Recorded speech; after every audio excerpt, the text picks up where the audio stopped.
March 18, 1925, began as an ordinary spring day in the rural Midwest. No sirens, no warnings, just everyday life.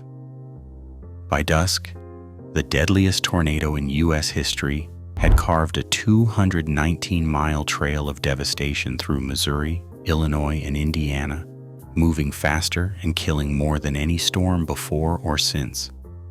Families had moments, sometimes seconds, to react as homes, schools, and entire towns vanished in what survivors called a boiling black fog. How could a single storm change everything when no one saw it coming? The answer lies in the world that was shattered before the first cloud appeared. Morning in the rural Midwest began with the steady rhythm of chores and routines. On the farms outside towns like Murfreesboro and DeSoto, the first light found families already at work. Children gathered eggs or milked cows before walking dirt roads to one-room schools. Teachers prepared lessons, chalk dust rising in quiet classrooms, while church bells sometimes rang in the distance, reminders of a community tightly bound by faith and familiarity. In small towns, the day started with the news posted on boards outside the general store. A few families owned radios, but static crackled through the speakers, and clear reception was rare. Most people relied on neighbors and word of mouth for information. The weather forecast, if heard at all, came from the morning paper or a traveling salesman's idle talk. No one expected trouble. The word tornado was absent from any official report, forbidden by policy and superstition alike. Instead, people trusted the sky and the scent of the wind, reading nature's subtle hints out of habit more than fear. Children hurried to school, their boots muddy from the thawing fields. Some rode in wagons, others skipped along wooden sidewalks. Teachers greeted them at the door, calling roll and settling squabbles as the day began. In the coal towns, miners changed shifts, their faces marked with dust from the night's work. Storekeepers arranged displays, and mothers planned suppers while tending gardens or sewing by the window. The pace was unhurried, shaped by the seasons and the land. Churches stood at the heart of every town, their doors open for prayer or for the latest community news. Evenings brought neighbors together for quilting bees, card games, or hymn singing. In this world, danger seemed distant, something that happened elsewhere, to strangers. The fields stretched wide, and the sky seemed endless, holding promise rather than threat.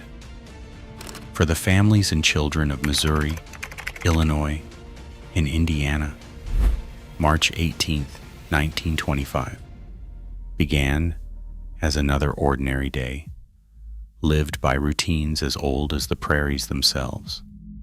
Official weather predictions in 1925 carried a dangerous silence. The United States Weather Bureau, fearing panic and economic loss, had banned the word tornado from all forecasts. Meteorologists tracked storms with barometers and hand-drawn maps, but even the most ominous readings could not be shared with the public. Messages sent by telegraph or radio never warned of twisters. Town leaders and school officials relied on vague phrases like severe local storms possible, leaving communities exposed to whatever the sky might bring. There were no sirens to sound an alarm, no radar screens glowing in distant offices. The first weather radar would not arrive for another 2 decades.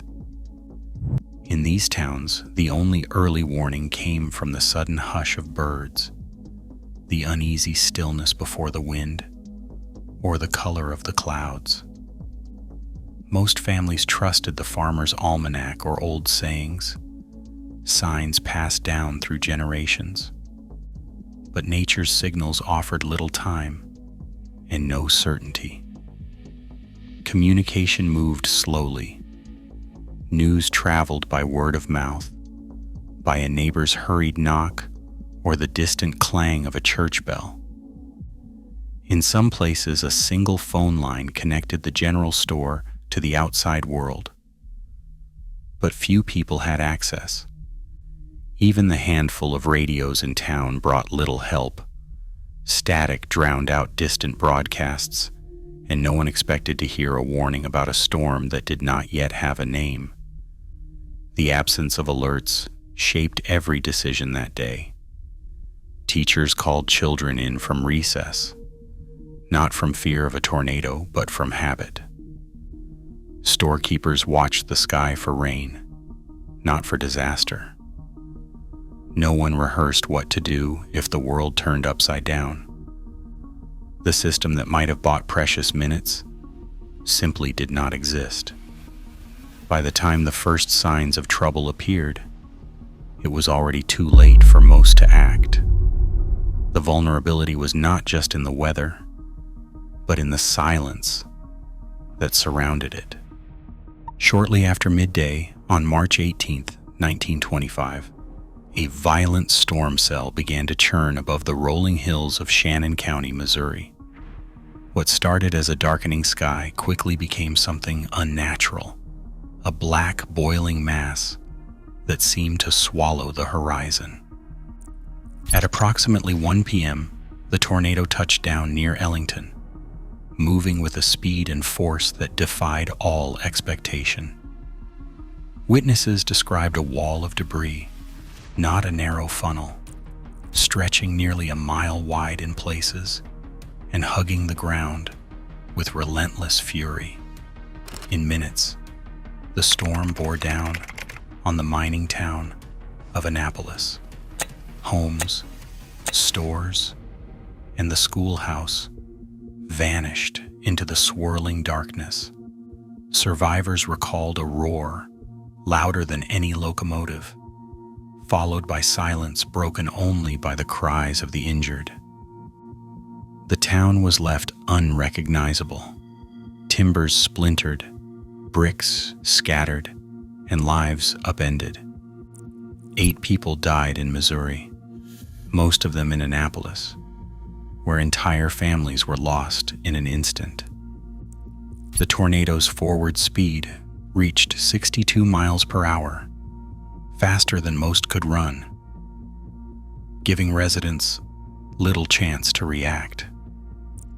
Debris from Sedgwickville was later found nearly 50 miles away, a grim measure of the storm's reach.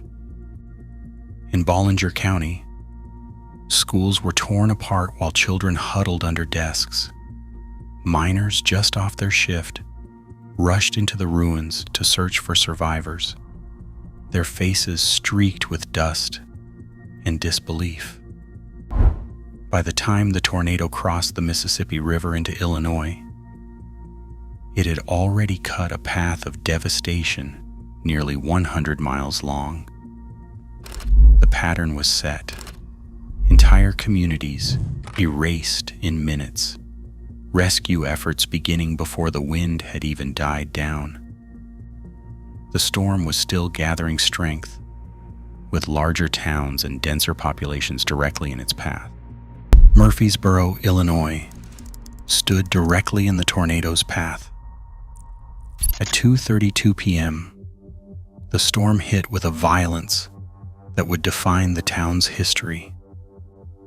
The sky turned black, and in moments, entire neighborhoods disappeared. Houses were ripped from their foundations. Trees snapped and hurled like matchsticks. The tornado's width reached nearly a mile, swallowing blocks at a time. Fires broke out in the wreckage, fueled by broken gas lines and scattered embers, complicating every rescue attempt.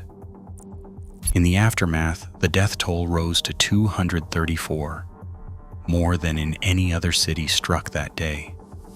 Families were lost together, their homes reduced to splinters and ash. Streets became unrecognizable, crowded with dazed survivors searching for loved ones amid the ruins. Just north of Murfreesboro, the town of DeSoto suffered its own heartbreak. The tornado struck the DeSoto school as classes were in session. Without warning, the building's upper floor collapsed, trapping students and teachers beneath tons of brick and timber. In the chaos, some children managed to escape while others were pinned and could only wait for help. One student survivor later recalled the moment the walls gave way. "I was standing against the wall when everything came down on top of us. I remember the darkness, the dust, and the screams." Rescuers dug through the rubble for hours, but for 33 children, it was too late. The loss at DeSoto remains the deadliest school disaster from a tornado in U.S. history. In both towns, the horror unfolded in slow motion, then surged eastward as the tornado continued its relentless march. The scale of loss defied comprehension. Entire families gone, classrooms emptied, neighborhoods erased. Survivors carried memories of that day for the rest of their lives, haunted by the sound of the wind and the sudden silence that followed. As the storm pressed on toward Indiana, it left behind a landscape of grief and a story written in shattered brick and broken hearts. The tornado crossed the Wabash River into Indiana with much of its force still intact. By the time it reached the farming community of Griffin, the sky was a churning wall of black, and the roar could be heard for miles. In Griffin, barns, homes, and the town's business district were swept from their foundations in seconds. Survivors later described the air filling with splintered wood and the cries of neighbors lost in the darkness. 41 people died in Griffin alone, and dozens more suffered injuries that would linger for years. The tornado pressed on, tearing through rural Gibson County. In the fields outside Owensville and Princeton, families watched as the storm erased entire farmsteads. Princeton lost 38 residents, and more than 100 were hurt as houses, churches, and schools vanished into the storm's path. In these last towns, the destruction often came with little more than a sudden shift in the wind, a darkness falling across the fields, then the sound of everything breaking at once. For those who survived, the world outside had changed beyond recognition. Fences and roads disappeared beneath tangled wreckage. Livestock wandered through what had been neighborhoods. Children searched for family members in debris that stretched for miles. The tornado's relentless pace left little time for warning or escape, and the shock lingered long after the winds had passed. By late afternoon, the storm's energy began to wane. Near the small community of Petersburg, Indiana, at about 4:30 p.m., the tornado finally lifted from the ground. The silence that followed was heavy and strange, broken only by the sound of distant voices calling out for help. In Indiana alone, at least 95 people had lost their lives. The path behind the storm was a scar across 3 states, marked by shattered homes and families waiting for rescue. The deadliest tornado in American history had spent itself, but the work of searching for survivors and rebuilding lives was only beginning. Survivors crawled from the wreckage into a world they barely recognized. In Murfreesboro, miners still in their work clothes dropped their lunch pails and ran toward the ruins. They dug through splintered boards and broken bricks with bare hands, searching for any sign of life. The air was thick with dust and smoke. Fires from ruptured gas lines leapt from house to house, forcing rescuers to dodge flames as they pulled the injured from the debris. With no warning and no outside help yet arrived, rescue was left to whoever could stand. Neighbors formed bucket brigades to fight the spreading fires, passing water in battered pails from hand to hand. Others tore doors from their hinges to use as stretchers. In DeSoto, miners and townsfolk clawed through the collapsed school, their faces streaked with sweat and ash, calling out names in the hope of finding a living child. Some survivors were discovered hours later, dazed and bloodied, hidden beneath collapsed roofs or pinned by fallen timbers. As dusk fell, the scale of the disaster became clear. Makeshift morgues were set up in churches and town halls, pews and benches, lined with the bodies of the lost. Volunteers worked by lantern light, tending to the wounded and comforting the newly orphaned. The American Red Cross arrived with field teams, bringing medical supplies and blankets.